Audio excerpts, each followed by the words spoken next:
see the whole world shaking, and you feel your heart is breaking.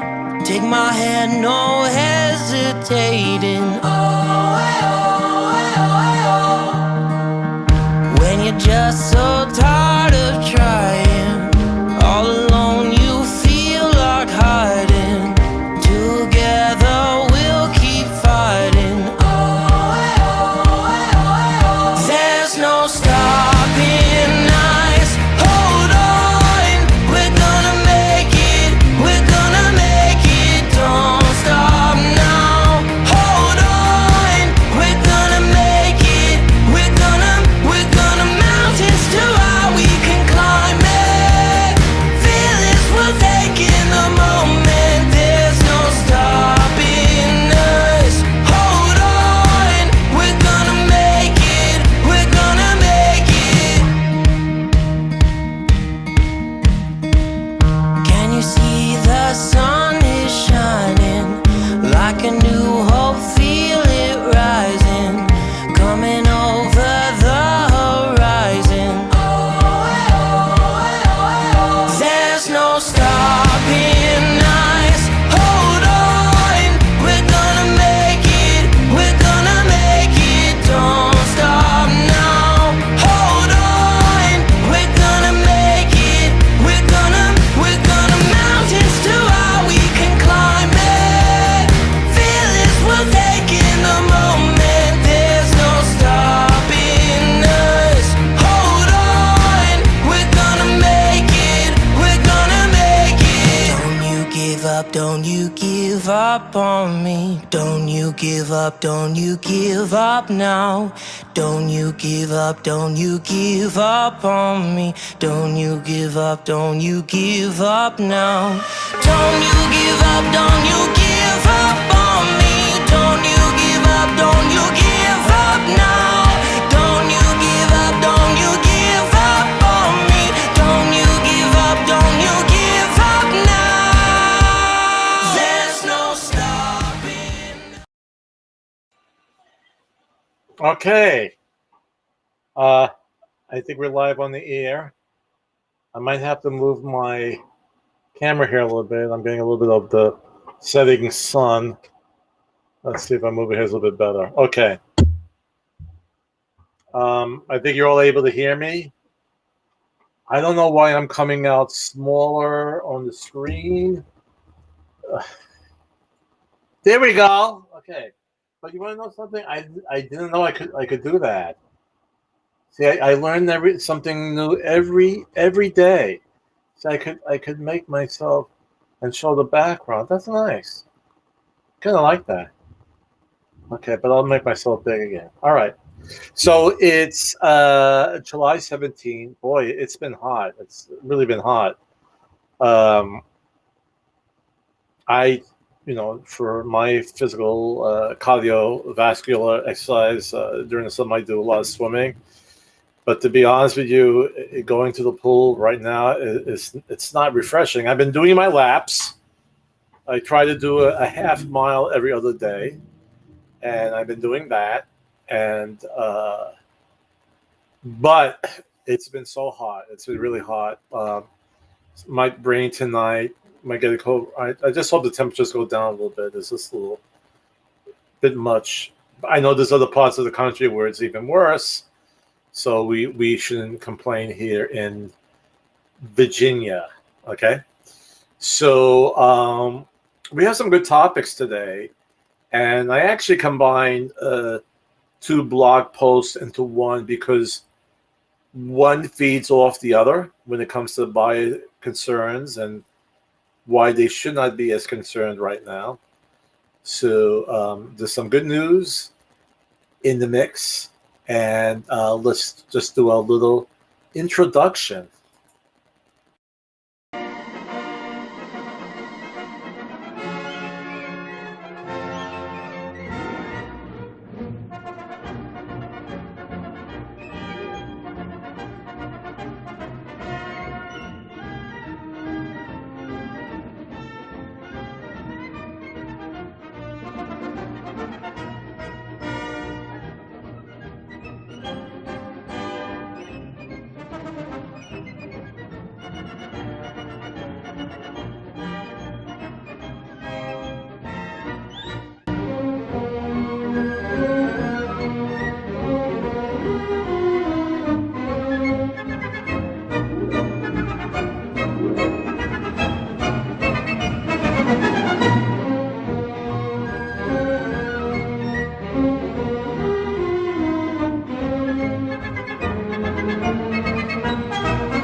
Okay,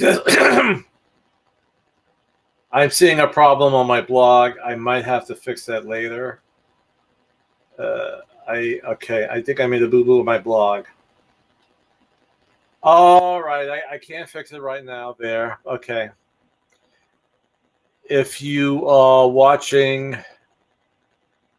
on my blog, if you can't get it, go to my Facebook page.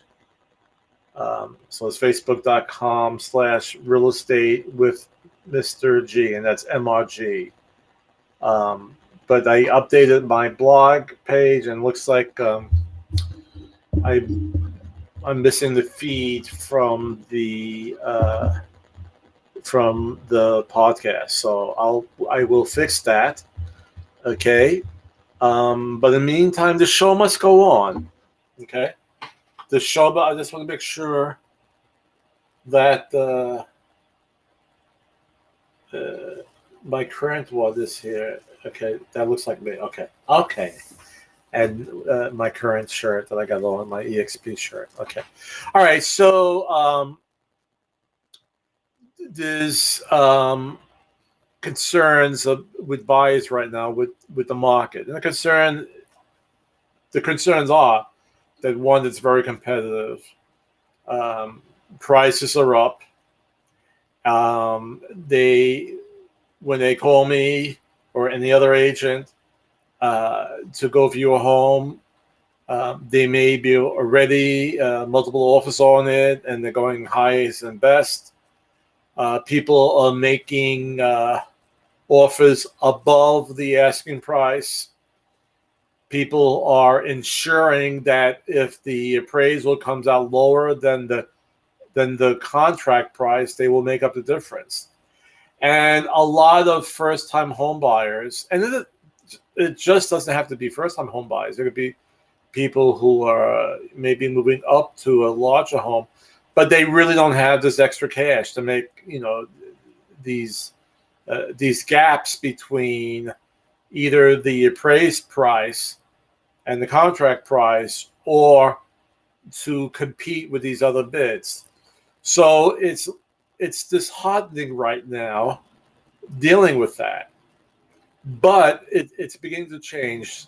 I'm beginning to see more inventory going on the multiple listing service here in Hampton Roads, Virginia. Okay.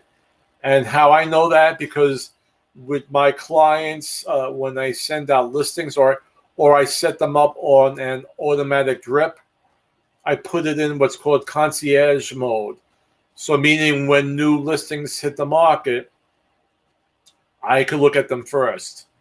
And I check the MLS like 2-3 times a day to make sure you're getting your listings as soon as I hit. But when I log in, I'm seeing more and more of my clients receiving listings via email. So I personally could attest to it, that there are more listings going on the market. Now, it doesn't mean that we're back down to normal and we're a buyer's market. No, because it's been so extreme, the difference, right? The seller's market is always over here. Let's say this is the normal, okay? I'd like to do these hand gestures as graphics. So it's coming down, but normal is still down here, okay? The current market is here. It was up a little bit higher a few months ago. It's coming down here, but you still have this gap. And what people are concerned about, they might want to wait more to say, okay, I'm going to wait to when the prices will level off, or maybe they'll come back down again. But there's a problem with that, because number one, I believe at a point, especially as we get more inventory, that the prices will level off, right? Basic economics 101, okay? When we right now prices are high because you have a strong demand and a low inventory or low supply of your goods. In this case, their houses, okay? So that makes the prices go up. Now, as these more homes hit the market, okay, that those prices of the home, well, this is actually the hand for demand, but those prices will begin to stabilize. But I don't think they're going to go back down unless, and I say this every podcast, unless we don't beat this pandemic. Okay. All right. And I have concerns about that because the cases are going up again. And with people who are getting sick and not getting vaccinated, as you hear many times on the TV, and which I'm just repeating, I'm not a doctor, but there's more chances that if you have more variants of this disease, and they may be more severe. Now, what happens if more people get sick and we start going into shutdown mode again? Well, there'll be less people in the factories, in the mills, in places where they manufacture wood products. Okay, what the things that we need for building, all different types of supplies. It doesn't always have to be wood based, but all these now get backed up. Okay, now if we go to a place where we have more people out of work, all right, it's going to be a mixed bag. You might have what's the worst thing when you have inflation, but a recession. That's horrific. All right, we don't want that. Okay, with prices going up. Now, the other choice is that if things go really bad and less people are buying homes because they're not working, they don't have the money, then we may see then home prices going down. And these are just alternatives, right? These are options, I should say. If this happens, that happens. Okay? If the economy stays strong and we beat this pandemic, all right, more homes will come on the market. The prices will begin to stabilize. Like I said, I don't know if they're going to come down. I don't think they will come down if the economy is strong. That'll be the new basis point, right? When we go into 2025 and 2030, they'll use 2021 as the point where, okay, they stopped here the prices, and now we've gone up a little more from 2021 or whatever. Okay, so that may happen. All right. Again, if the economy stays strong, we most likely will not have a reduction in prices. But what will also happen, because they've been low for much too long on mortgage rates. So if, and by the way, I have to admit, for many, many years, since I've come down to Virginia from New York, we always had predicted the mortgage rates going up, especially after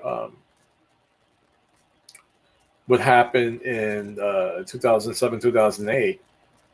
And we thought by now they would be maybe 5 or 6%, but they're not. But I have enough references to say, and solid references where they're saying that the mortgage rates will begin to increase no matter what. And what does that mean? That means your home will be more expensive. You will have a higher monthly mortgage payment. So it's not a good idea to wait too long. All right. You might want to wait, and this is strange to hear from a realtor because I want to sell homes right now. But if you don't have those options, and that the option is to make up the difference between either the appraised price and the contract price, or if you're competing with other offers going above the asking price, if you don't have that extra money right now. It may be good to wait. Now, what I'm trying to do with my clients, and you'll see this in the PDF, is that, let's say your highest is 250. You might want to keep 240 as your maximum as you search for homes, just in case you have to throw in another $5,000 or so. And if you don't want to do that, then you have to wait. Okay? You have to wait. Again, it might not be that long. It might be by September. Okay? But if you can't find that house, let's say your max is 250, and you looked around 230, 240, and it's not working for you, then you may have to wait. And I'll be very honest with you. That's not, a saleswoman, we're always pushing to get the sale now. I'm being very truthful. You have to really look at your money situation if you could make that difference. And then the other question is whether or not you really want to make up that difference. Okay? So that decision, that's really a deep decision you have to do on your own when it comes to that. A lot of people are paying above the offer price, and they're guaranteeing in the contract itself that they will pay the difference between the appraised price and the contract price. So let's say you contract the house at 250, it appraises at 245. You as a buyer will make up that difference. You can't finance it, because if the appraiser said this house is worth 245, the bank is only going to give you a loan on 245, not 250. So you have to make up that difference in cash. Okay. All right. So let's look at. I actually went over a lot of the stuff already. Yeah. Okay. So, I want to be able to. Oh, here I am. There I am. Okay. So I actually put the first screen. This is by the way, when I do my podcast, they're always based, most of the times they are based upon the posts that were on my blog during the week. At times I have guests on my show. I've had loan offices. I've had closing companies. I've had a realtor friend from New Jersey to talk about the market up there. But 90% of the times it's based upon my blog post. So this is actually on my blog during the week. And I put this here first because I want to give buyers some good news. And again, housing supply is rising. What does that mean for you? Okay. So it says here, I'll get my little highlighter out here. I tell you, I had a crazy couple of days.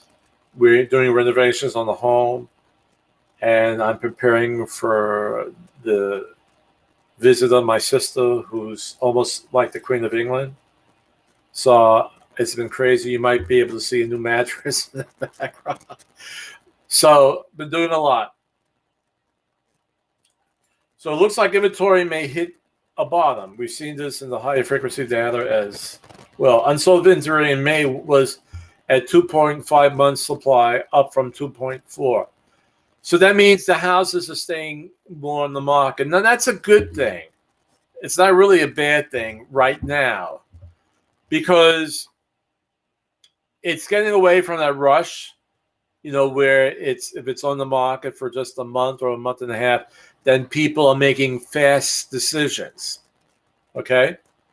And we don't want that. I mean, because you're buying a house, is your most expensive purchase in your lifetime, right? I mean, what else are you going to spend more than on a house? So here they're showing how inventory is building up, right? So in May, this is the month supply. It's not really inventory, but how long they're staying on the market. Okay. You go back to January, it was just a little bit over, just under 2 months, and then it goes to 2 months and up to 2.5 months. So this is good, all right, because people are not, fighting it out, boxing it out to get the house and closing fast to be the best offer. So this is a good sign right here. Let's move this down a little bit.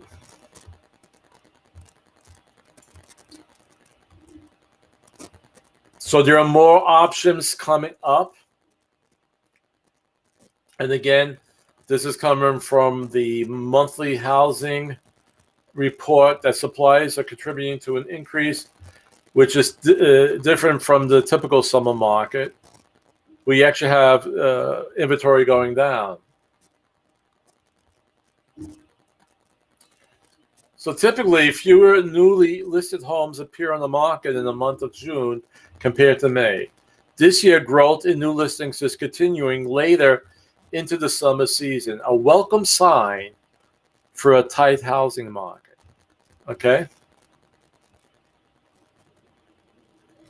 So what they're saying here, as for the buyer, and this is reiterating what I mentioned before, is that buyers should still capitalize on today's low interest rates. So stick with your search as more homes come to market.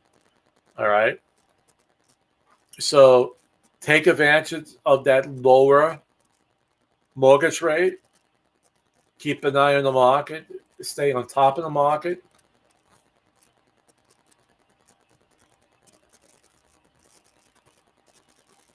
I'm going to move down now to the diving deep into today's biggest buyer concerns.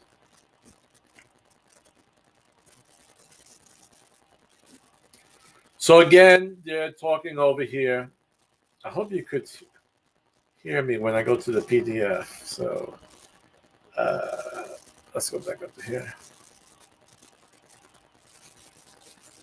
Did I lose? Oops. Hold on. Why am I here twice? Okay, hold on. There we go. So consumers are also continued to cite high home prices as the predominant reason for their ongoing and significant divergence in sentiment toward home buying and home selling conditions. While all surveyed segments have expressed greater negativity towards home buying over the last few months, renters who say they are planning to buy a home in the next few years have demonstrated an even steeper decline in home buying sentiment than homeowners. It is likely that affordability concerns are more greatly affecting those who aspire to become first-time home buyers. And I talked about that earlier.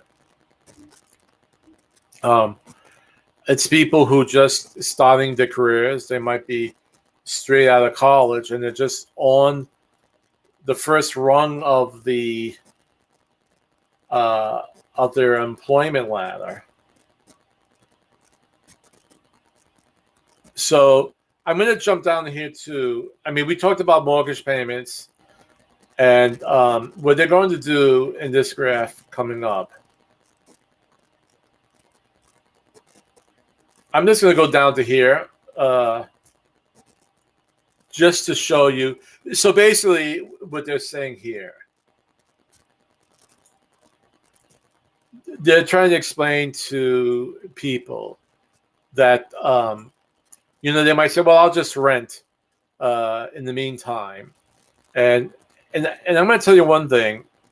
When you decide to continue to rent, it's never just for a year. It just goes on and on. You get very comfortable where you are. All right. You make a concession. So once if you either decide to go into a renting situation, let's say you're living at home, you're out of college, you got a good job, got a good paycheck, but you just want to hold off. Once you go into like a renting situation, and I've seen this happen a lot of times you just stay there. It's not just a year. It's never a year. It becomes 2, 3. It goes up to like 5. Then you start, if you get married and or you had kids, and then all of a sudden it gets tight. But basically, what it's saying here, they're looking at today. A home purchase today, let's say cost of home is $350. Now this is putting down. Don't get scared. They're doing like a conventional loan where they're putting down 10%. Again, we have Fannie Mae 3% down, FHA 3.5% down. We have some first-time home buyer programs in Virginia where you get 100% financing. So they're just showing you here, just because it's easier to work with 10% than 3 or 3.5%. So here they're putting down $35,000. Their mortgage amount is $315,000. The mortgage rate is 2.9, so their monthly payment is $1,311. Okay. So next year, that house is $367,920. Now they need a higher down payment, $36,792. The mortgage amount is $331,128. It's at a 4.2% mortgage, and so now it's $1,619. And then, of course, they show you the differences. So here you have a $308 difference in your mortgage. Now, I don't think by the end of even 2022, it'll be as high as 4.2. It may be in the upper threes, but I don't think, and this is just my opinion, I don't think it'll be as high as 4.2. Now,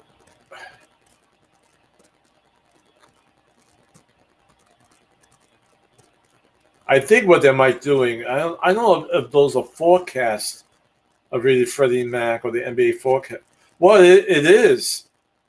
Okay, I take that back. It's Freddie Mac, current rate, and NBA's forecast.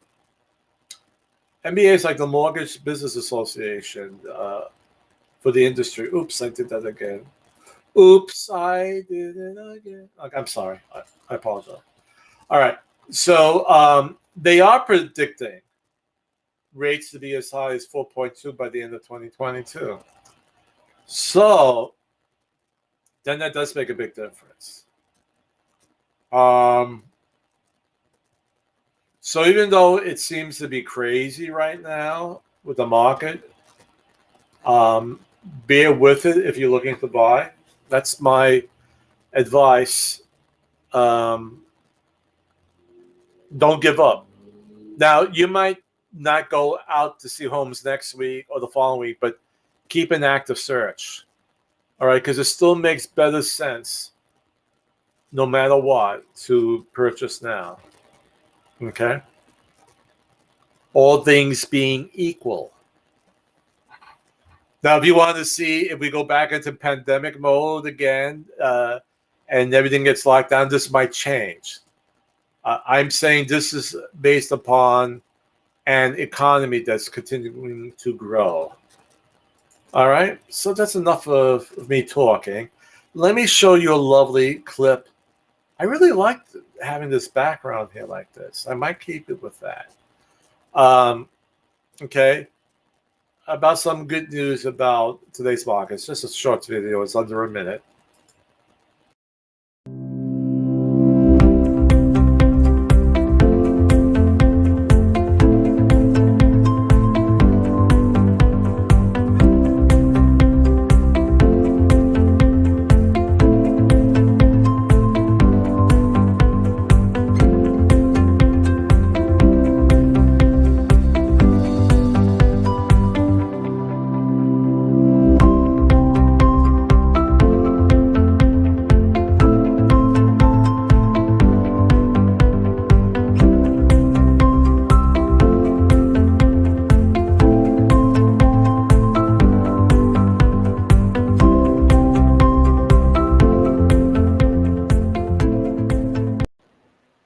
Okay, So that was like a kind of a nice little review of what we went over, and the biggest component here is inventory, and we see it growing right now. Okay, and we're hoping that it continues to grow. All right, so I think I'm hearing from my producer that we have a special guest in the audience. It might have been somebody. They came back. They were here before. Yes, thank you, Chris, for hiring me as your new producer. It's a great honor to be on this podcast. Wonderful news, we have a famous celebrity in the audience. He has had a unique career as a singer, composer, instrumentalist, performer, and humanitarian. After his early years with Motown, he gradually released a striking array of innovative music that would influence the world of contemporary music as we know it today. Ladies and gentlemen, Mr. Stevie Wonder.